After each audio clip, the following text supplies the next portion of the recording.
Hello student, welcome to pure mathematics solution. आपका फिर से स्वागत है आपके चैनल में। 12th क्लास का और जो कंपटीशन के लिए हम जो टॉपिक कर रहे थे प्रोबेबिलिटी, उसी में आगे चलते हैं। आज हम करने वाले हैं एक नया टॉपिक, बड़ा इंटरेस्टिंग सा टॉपिक है, बाइनोमियल डिस्ट्रीब्यूशन और बाइनोमियल ट्रायल्स। उसके साथ साथ बाइनोमियल डिस्ट्रीब्यूशन, बाइनोमियल ट्रायल बोल दो या बर्नौलीज ट्रायल बोल दीजिए। अब ये ट्रायल्स के बारे में थोड़ा सा पढ़ते हैं, उसके बाद आगे चलेंगे, उसी पर डिस्कशन करेंगे। बर्नौलीज ट्रायल क्या होता है? ऐसे ट्रायल्स का मतलब ऐसे एक्सपेरिमेंट जिसमें इंडिपेंडेंट इवेंट्स हों। राइट, सबसे पहली कंडीशन क्या है? इंडिपेंडेंट इवेंट्स की बात करते हैं। इवेंट्स होनी चाहिए इंडिपेंडेंट, राइट। यानी ऐसी इवेंट्स के लिए ये अप्लीकेबल होगा जहाँ पे इवेंट्स इंडिपेंडेंट हो, यानी फर्स्ट इवेंट और सेकंड इवेंट दो अलग अलग इवेंट्स हैं तो उनका एक साथ नहीं हो, वो या तो ए हो रही है या बी हो रही है, उसमें कुछ भी कॉमन नहीं है, इंटरसेक्शन उनका जीरो है, यानी एक्सक्लूसिव है वो। राइट, एक्सक्लूसिव, ए का होना बी पे डिपेंड नहीं कर रहा, बी का ए पे नहीं कर रहा। फिर सेकंड होता है नंबर ऑफ ट्रायल्स होने चाहिए। वो क्या होनी चाहिए? Number of trials must be what? Finite trials होने चाहिए। इनफाइनाइट के लिए ये पॉसिबल नहीं। फाइनाइट का मतलब ट्रायल कितने भी ले लो आप, थाउजेंड्स तक ले लो, 2000, कितने भी बड़ा नंबर ले लो, लेकिन वो फाइनाइट होना चाहिए। थर्ड जो है आउटकम्स की बात करते हैं कि outcomes after each experiment, outcomes must be same. जितने भी ट्रायल्स कर रहे हैं, ट्रायल्स मीन्स मैंने बताया आपको एक्सपेरिमेंट जितने भी एक्सपेरिमेंट कर रहे हैं उसमें आउटकम्स सेम होंगे। जैसे मैं एक एग्जांपल बता देता हूँ। इंडिपेंडेंट इवेंट हमने पढ़ा हुआ है, नंबर ऑफ ट्रायल्स फाइनाइट है, इसको देखते हैं आउटकम सेम का मतलब क्या हो। मान लो एक 52 कार्ड्स हैं, इस कार्ड्स में से मैंने एक रेड कार्ड निकाल लिया। राइट, अब रेड कार्ड निकालना, अब ये दोनों एक जैसे वो हैं, रेड कार्ड निकाला, हमारे पास 51 कार्ड्स हो गए। अब किसी ने कर दिया कि +1 ब्लैक कर दो आप, कि एक कार्ड को क्या कर दें? ऐड कर दें। जब ऐड करेंगे तो मेरे पास फिर 52 हो गए। अब कहता हूं कि मैं रेड निकालो, तो अब देखिए यहाँ पे जब 52 कार्ड्स थे तो उसमें 26 रेड थे, 26 ब्लैक थे। दीज आर रेड्स और 26 क्या हो गए? ब्लैक। तो हमारी जो प्रोबेबिलिटी होगी रेड निकालने की वो क्या होगी?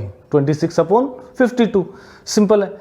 लेकिन जब मैंने इसमें से एक कार्ड निकाल दिया, उसको रिप्लेस नहीं किया और एक ब्लैक कार्ड डाल दिया उसकी जगह, तो अब ब्लैक होगी 27, ये वाला केस, और यहाँ 25। अब अगर मैं रेड निकालता हूँ तो ये 25/52 प्रोबेबिलिटी, यानी अब आउटकम्स जो हैं वो चेंज हो गए।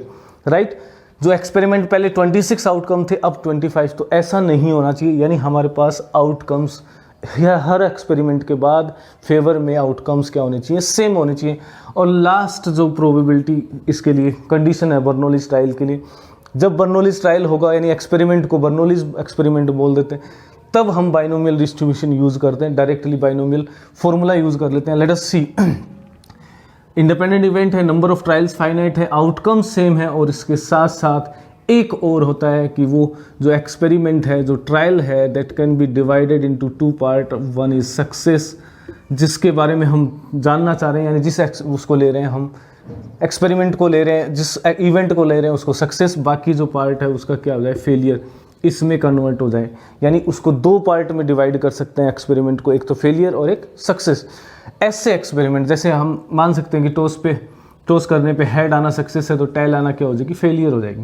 राइट, अब इस सक्सेस की प्रोबेबिलिटी को हम स्मॉल p से डिनोट करते हैं, और q, फेलियर के लिए q, तो हमें ये भी पता है q विल बी 1 - p, क्योंकि टोटल एक्सपेरिमेंट, टोटल ट्रायल की प्रोबेबिलिटी हमेशा क्या होनी है? 1 होनी है, तो q + p क्या हो जाएगा? 1। अब मान लीजिए हम इस एक एक्सपेरिमेंट को कर रहे हैं और नंबर ऑफ एक्सपेरिमेंट बहुत हैं, ट्रायल्स बहुत ज़्यादा हैं, तो एक का कैलकुलेट करके उसको जनरलाइज करके हम क्या कर सकते हैं? ज़्यादा के लिए निकाल सकते हैं। मान लो किसी एक्सपेरिमेंट की प्रोबेबिलिटी p है, नहीं होने की q है, यानी सक्सेस क्या है? p है, प्रोबेबिलिटी ऑफ सक्सेस p हो गई, q हो गई क्या? फेलियर की प्रोबेबिलिटी। अब देखिए, सबसे पहले अगर मैं मान लेता हूँ कि x मेरी सक्सेस है, x is number of success, तो उस केस में क्या लिखना है अपने को? अगर x सक्सेस हो रही है और n क्या है? नंबर ऑफ ट्रायल्स हैं, नंबर ऑफ ट्रायल्स, यानी इतने एक्सपेरिमेंट किए हमने, n एक्सपेरिमेंट किए, उसमें से x क्या करनी है? हमें क्या चाहिए? सक्सेस चाहिए, सफलता चाहिए, कि इतने हमारे पास सफल होने चाहिए। तो इसका मतलब क्या हो गया? इसको निकालने के लिए हम क्या करेंगे? सीधा सा फॉर्मूला यूज करते हैं, लेकिन उसको पहले समझते हैं क्या है। मान लीजिए a coin is tossed 3 times tossed. Okay, a coin is tossed 3 times, और 3 time tossed, that coins are tossed, एक ही बात है, रिपोर्ट वही आना। फर्स्ट टोस, सेकंड टोस और थर्ड टोस। अब देखिए केस क्या बात करता हूँ, मान लेता हूँ मैं सक्सेस x को डिफाइन कर देता हूँ इस एक्सपेरिमेंट के लिए, राइट। मैं डायरेक्ट लिख दूंगा, फिर फॉर्मूला कैसे बना वो बता देता हूँ कि मान लीजिए टू हेड आना क्या है चाहिए हमें। तो अब टू हेड कब आएंगे, हेड को क्या मान लूँ मैं, हेड को सक्सेस मान लेता हूँ, getting head is a success, okay. अब सक्सेस आ रही है इसका मतलब हेड आ रहा है। अब हेड कितना आ सकता है, देखो हेड 3 ट्रायल में हमारे पास 3 एक्सपेरिमेंट में कैसे आ सकता है, फर्स्ट पे हेड आ सकता है, सेकंड पे हेड आ सकता है और थर्ड पे। लेकिन इसका मतलब ये नहीं कि हम एक्सपेरिमेंट को एक बार कर रहे हैं, नहीं, एक्सपेरिमेंट तो 3 बार हो रहा है, हो सकता है वो 5 बार हो, 7 बार हो। तो फर्स्ट पे हेड आ रहा है तो बाकी 2 एक्सपेरिमेंट तो हुए ना, उनके आउटकम्स कंसीडर करते हैं, यानी उन दोनों पे हमारे पास फेलियर आया यानी टेल आ रहा है। अगर सेकंड पे आ रहा है तो ये 2 पे क्या होगा हमारे पास, टेल होगा। और अगर थर्ड पे हेड आ रहा है तो फर्स्ट और सेकंड पे क्या आएगा, टेल आया। तो इसका मतलब अगर मेरे को 2 हेड यानी 2 सक्सेस चाहिए तो मैं क्या करूँगा, मेरे पास 2 हेड होनी चाहिए। ये तो सिंपल सा एक्सपेरिमेंट हो गया। अब मान लीजिए मैं कहता हूँ कि मेरे को 2 हेड चाहिए, तो इसका मतलब हेड कहाँ आ सकता है, फर्स्ट और सेकंड पे आ सकता है। ये 1 हेड के लिए था पहले, अब 2 हेड आनी चाहिए तो फर्स्ट और सेकंड पे हो सकता है, फर्स्ट सेकंड और थर्ड पे हो सकता है मान लो, और फर्स्ट और थर्ड पे हो सकता है। तो हमारा जो एक्सपेरिमेंट था ये हमारे फेवरेबल आउटकम्स हैं। कितने आउटकम हैं, 1 2 3। अब प्रोबेबिलिटी देखो आप, इसका मतलब क्या है, first second head, third tail, second third head और बाकी एक टेल आ रहा है। 3 बार एक्सपेरिमेंट कर। अब इसको थोड़ा सा समझने की कोशिश करते हैं।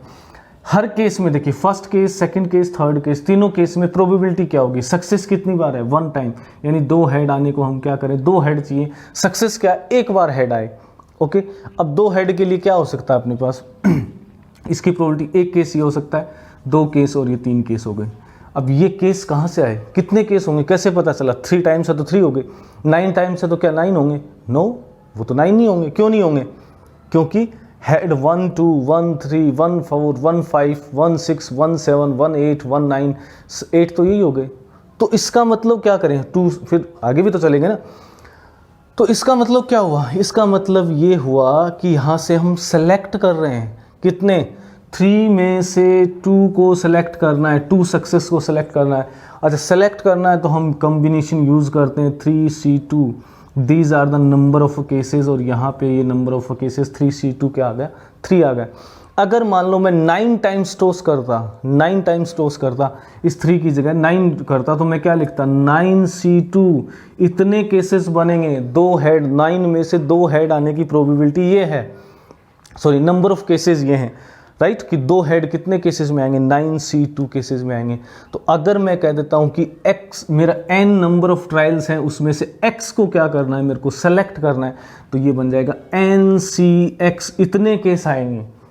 अब कितने, इसमें से x क्या है, सक्सेस है, कितनी सक्सेस है, सक्सेस यानी p कितनी बार आएगा, x टाइम। जैसे यहाँ पे देखो सक्सेस कितनी है, 1 2 हेड 2 बार प्रोबेबिलिटी, h स्क्वायर। यहाँ पे हमें अगर क्या चाहिए, 2 सफलता चाहिए, 2 सक्सेस चाहिए, तो हम इस पे p पे पावर कितनी लेंगे, 2, क्योंकि वो 2 बार आएगा।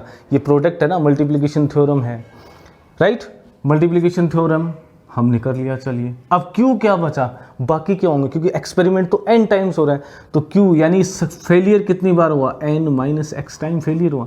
तो ये हमारा फॉर्मूला बन गया जी, NCX Q पावर n-x, इतने फेलियर है, इतने सक्सेस हैं। NCX क्या बताएगा, कितने ट्रायल्स उस ट्रायल में कितने फेवर में आ रहे हैं, कितने नंबर्स हैं। जैसे यहाँ का first case, second case, third case, 3 case थे, तो 3C2, यानी एक्चुअली फर्स्ट हम क्या कर रहे हैं, ये सिलेक्शन हो गया।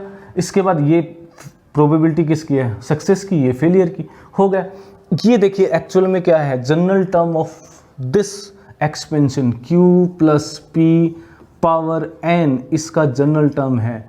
और जनरल टर्म यानी x लिखता हूँ मैं, राइट, tx प्लस 1 ऐसे लिखते थे, तो हम क्या लिखते हैं, NCX, Q पे पावर दोनों का डिफरेंस n-x, Q पे और P पे पावर क्या लिखते हैं, ये x लिखते हैं, यही टर्म है। देखो यहाँ पे प्रोबेबिलिटी है तो वी यूज़ प्रोबेबिलिटी को यूज़ कर लेते हैं, यानी कुल मिला के इसका जनरल टर्म है। अब x कितना हो सकता है, इसमें x 0 से लेकर n तक हो सकता है, यानी 1 यहाँ पे एक भी हेड नहीं हो, 2 हेड हो और तीनों हेड हो, तो सारे केसेस वो NCX सिलेक्शन हो गए।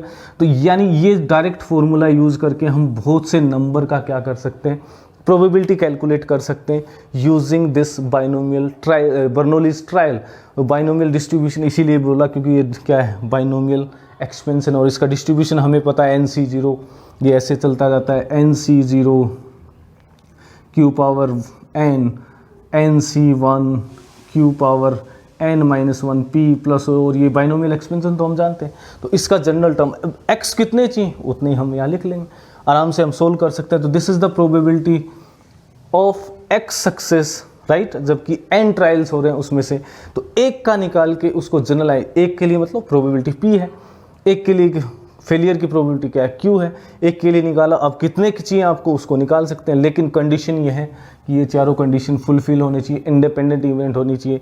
ऐसा नहीं है कि वो एक इवेंट और दूसरी इवेंट एक दूसरे के अंदर घुसी हुई है, ऐसा नहीं होगा। I hope you get the concept. ये देखें, अब इसका अगर हम मीन निकालते हैं, जिसको EX से लिखा था, एक्सपेक्टेशन ऑफ x, मीन निकालते हैं, अगर वो बर्नौलीज ट्रायल है, इंडिपेंडेंट इवेंट्स हैं, फाइनाइट नंबर ऑफ केस हैं, तो आप मीन सीधा लिख देना चाहिए कि n इंटू पी। ये बहुत बार पूछते हैं कि मीन बता दो, ये एक ट्रायल दे रखा है कि बर्नौलीज ट्रायल है B, ओके, या बाइनोमियल डिस्ट्रीब्यूशन है B, तो इसको क्या लिखते हैं, n कोमा P से लिखते हैं। तो n यहाँ जो नंबर लिखा होता है वो नंबर ऑफ ट्रायल्स है, P सक्सेस है, okay, B for binomial expansion, और NP क्या हो जाएगा, मीन हो जाएगा। Q हम निकाल सकते हैं 1 - P से, और अगर मैं इसका वेरिएंस निकालता हूँ तो वेरिएंस क्या हो जाएगा, इस NPQ, यानी जैसे हम रैंडम वेरिएबल में कैलकुलेशन कर रहे थे उसकी ज़रूरत नहीं पड़ने वाली है, सीधा हम निकाल सकते हैं। अगर NPQ हमें पता है, नंबर ऑफ ट्रायल्स पता है, तो मीन और क्या एक्सपेक्टेशन ऑफ x, राइट, ये आ जाएगा, और वेरिएंस निकाल लेंगे। अगर स्टैंडर्ड डिविएशन निकालना है तो हमें पता है कि वो वेरिएंस का क्या होगा, अंडर रूट होगा, यानी अंडर रूट NPQ। इसमें भी बहुत से क्वेश्चन बन जाते हैं, कई बार कंपटीशन एग्जाम में पूछ लेते हैं। अब एक दो क्वेश्चन करते हैं ताकि आपको समझ आ जाए कि हमें कैसे इसका यूज़ करना है। A pair of dice are thrown 4 times. क्या किया है, एक पेयर को यानी 2 डाइस 4 बार फेंकी गई है, ठीक है, 2-2 डाई करके। If getting doublet is success then find the probability of exactly 2 success. अब देखिए, डाई को रोल करना, कॉइन को टॉस करना, किसी चीज़ को रिप्लेस करना मीन्स कोई चीज़ ड्रॉ करना और रिप्लेस करना, सब इंडिपेंडेंट इवेंट होती हैं, क्योंकि इसमें नंबर ऑफ ट्रायल्स हमेशा सेम आए, so number of outcome same हो जाते हैं। तो एग्जैक्टली 2 सक्सेस क्या चाहिए आपको, देखिए n क्या है, सबसे पहले तो n को डिफाइन करते हैं, 4 टाइम्स किया आपने उस एक्सपेरिमेंट को।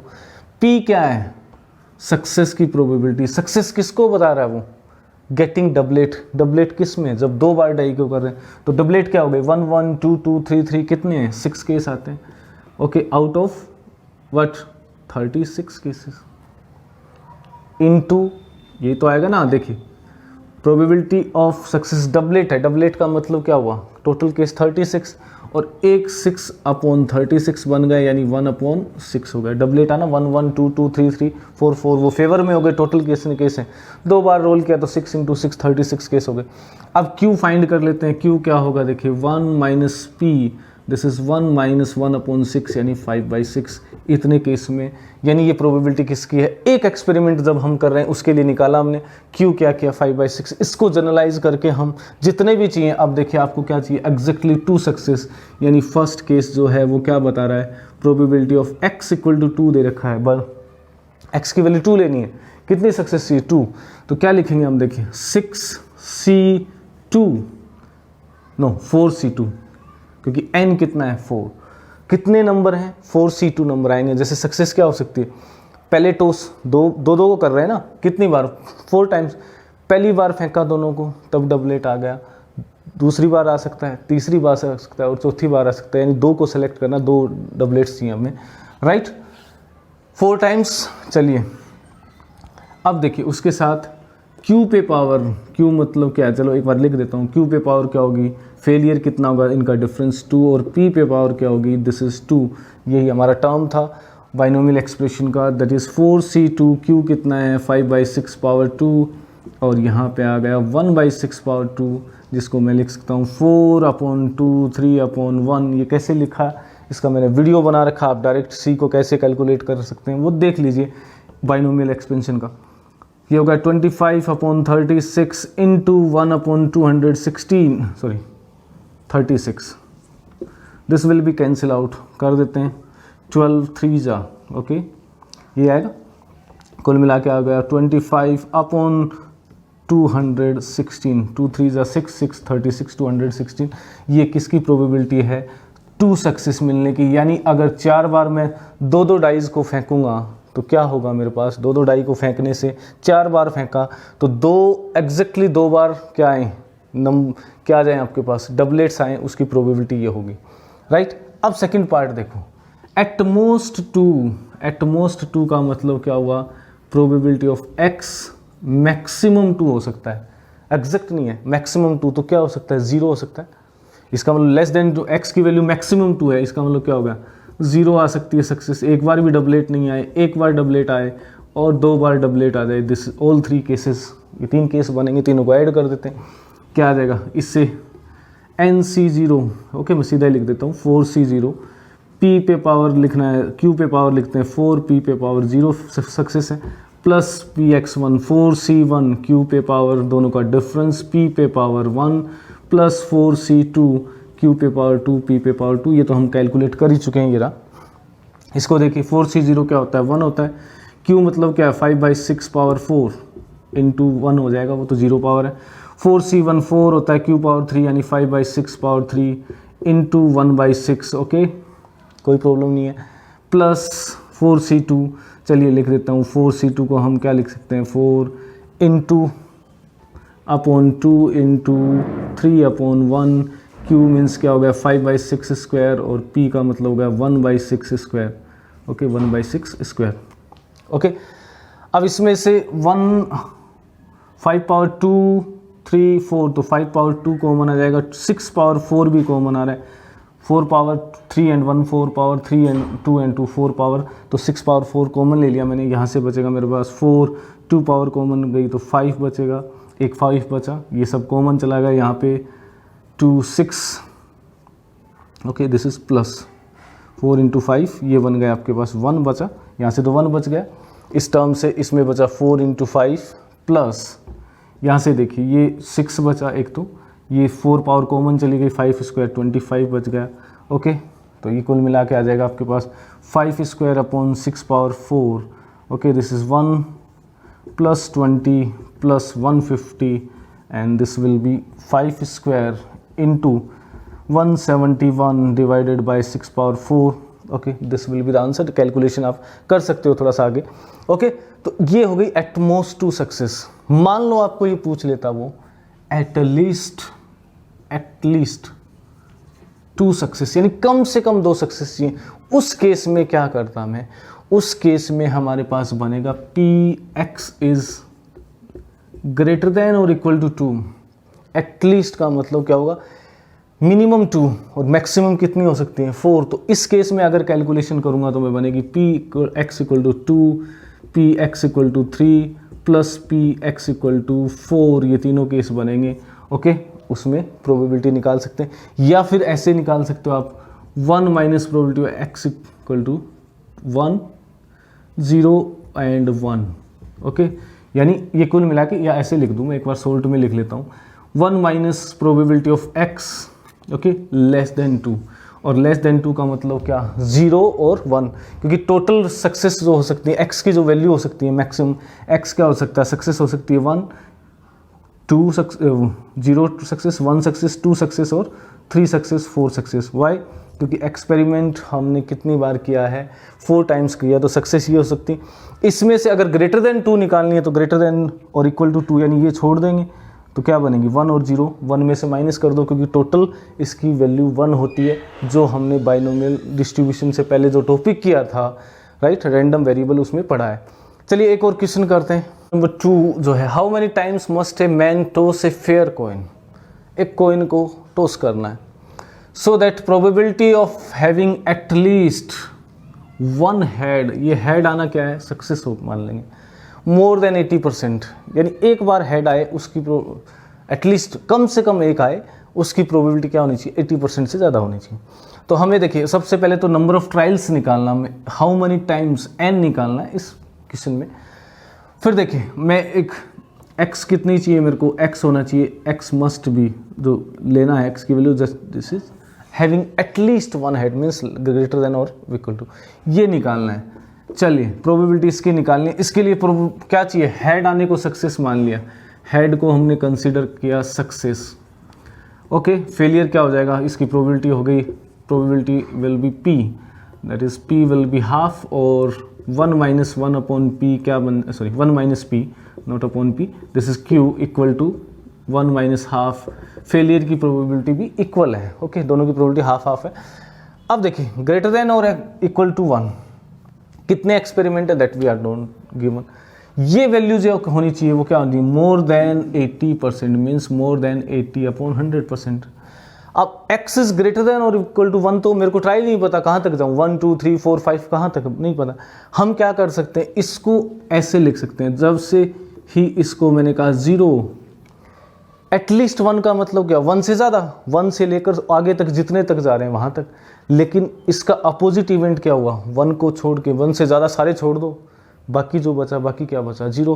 भाई n सक्सेस है ना, तो 0 1 2 3 और n सक्सेस हो सकती है। ये कह रहा है ये चाहिए मेरे को, तो ये कैसे निकालूं इसकी प्रोबेबिलिटी, 1 माइनस इसकी प्रोबेबिलिटी माइनस कर दूं, तो वही कर रहा हूँ मैं, देखो 1 माइनस प्रोबेबिलिटी ऑफ ये वाला 0 माइनस कर दूंगा, तो क्या बन जाएगा probability, this must be greater than और इक्वल टू 100। ओके, चेंज कर देते हैं, ये इधर आ जाएगा 1 minus 80 upon 100 is greater than P X equal to 0। Okay, अब इसको आप लिख सकते हो 20 upon 100 is greater than P X equal to 0, 0 success चाहिए। चलिए एन सी 0 सक्सेस 0 है, पी पे पावर n, सॉरी क्यू पे पावर फेलियर n है और प्रोबेबिलिटी ऑफ दिस इज 0। इसको क्या लिख सकता हूँ 1 upon 5, okay, greater than n C 0 1 होता है, q means 1/2 power n, okay, reciprocal है, ये इधर आ जाएगा 2 पावर n ग्रेटर देन 5। तो देखिए n पे कितनी पावर लगाएंगे ग्रेटर देन 5 आ जाए, तो n क्या हो जाएगा अपने पास, n मस्ट बी मिनिमम 3 4 5। उसने कहा how many times a must toss, at least 3 times he has to toss, n must be minimum value at least 3 time he has to toss to get 80% what success. और success क्या लिया उसने, head आना है। Head आने के लिए आपको 3 बार कम से कम करना पड़ेगा तभी 80% होगा, कम से कम 1 बार हेड आने की प्रोबेबिलिटी होगी। I hope you got this one. अब इसी में आपसे EX पूछ लेता, मान लो एक्सपेक्टेशन ऑफ x भी बता दो, तो expectation of x Bernoulli's trial के लिए क्या होगी, n इंटू पी, n कितनी है 3, p कितना है 1/2 मीन्स 3/2 1.5। ओके, हो गया। ये हम बाइनोमियल उसमें डिस्ट्रीब्यूशन जो था, प्रोबेबिलिटी डिस्ट्रीब्यूशन, उसमें निकाल देते हैं, x इक्वल टू 0 लिया 1 2 3, एक सक्सेस हो सकती है, 2 सक्सेस। तो इस एक्सपेरिमेंट में अगर हम हेड आने को सक्सेस मान रहे हैं और उसका मीन निकाल रहे हैं तो वो क्या आएगा, दिस वन। और अगर वेरिएंस निकालेंगे तो क्या आएगा, देखिए वेरिएंस हो जाएगा NPQ, जिसको मैं लिख सकता हूँ n is 3, p is 1/2, q is 1/2, this is 3/4। Okay, और अगर सिग्मा यानी स्टैंडर्ड डेविएशन निकालना तो √3/4 मीन्स √3/2, ये आंसर आ जाएगा। ओके, तो इसमें डायरेक्ट निकल गया, समझ आ गया होगा। अगर वीडियो अच्छा लगा प्लीज़ लाइक करिए, शेयर कर दीजिए और चैनल को सब्सक्राइब कर लीजिए। आपको हम जो नेक्स्ट वीडियो है उसमें बहुत से क्वेश्चन करने वाले हैं, प्रैक्टिस क्वेश्चन करने वाले हैं प्रोबेबिलिटी पे बेस्ड, क्योंकि हमारे चारों टॉपिक जो थे मेनली 12th क्लास के वो कंप्लीट हो गए, राइट। अब हम जो कंपटीशन में या उसमें जो क्वेश्चंस आ सकते हैं, जो प्रोबेबल क्वेश्चन है, जो इम्पोर्टेंट क्वेश्चन है, वो करने वाले हैं। तो चैनल पे बने रहिए। Thank you for watching.